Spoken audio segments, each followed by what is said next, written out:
Bonjour à toutes et à tous, soyez les bienvenus chez l'écrivain, le podcast où l'écriture est à portée de votre main. Je suis Maude et comme chaque semaine, je réponds à une question que vous m'avez posée sur les réseaux sociaux et qui concerne l'écriture.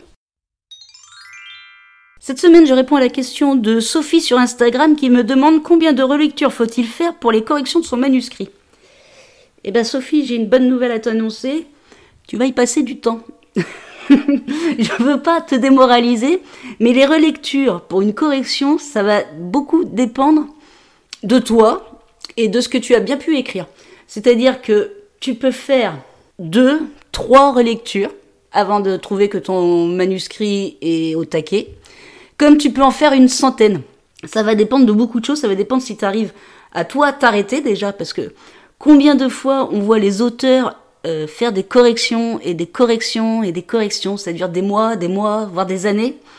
Et en fait, c'est pas leur roman qui a besoin d'être corrigé, c'est eux qui ont du mal à s'arrêter. C'est eux qui sont toujours insatisfaits de leur travail, ils sont plus que perfectionnistes. C'est une certaine, d'un certain côté, c'est une peur, une angoisse que ressent souvent l'écrivain.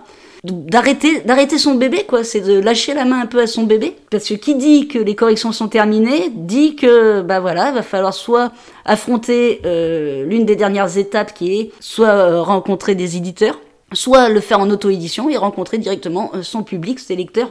Au niveau des relectures, je pense qu'on peut quand même donner un minimum, un chiffre, si tu veux vraiment un chiffre, Sophie, c'est environ, je dirais, allez, 5 relectures. T'as toujours la première relecture qui va dégrossir un minimum, une deuxième relecture pour fignoler un peu et ainsi de suite.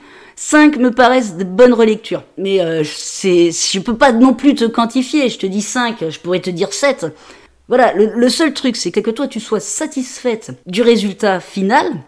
Et il faut aussi que tu affrontes éventuellement cette peur qui est de lâcher le bébé et d'arrêter de trouver des excuses de correction pour enfin affronter d'autres étapes de l'écrivain qui sont quand même l'édition ou l'auto-édition. Voilà pour la réponse de la question de cette semaine. Si vous avez envie d'apprendre l'écriture ou de développer un peu votre style, je vous offre une formation, tout ça gratuitement. Vous trouverez le lien en description de ce podcast. Si vous avez envie de me poser une question sur l'écriture, n'hésitez pas à me contacter sur les réseaux sociaux. Sinon, je vous retrouve la semaine prochaine pour la réponse à une nouvelle question. En attendant, bonne écriture à toutes et à tous et prenez soin de vous.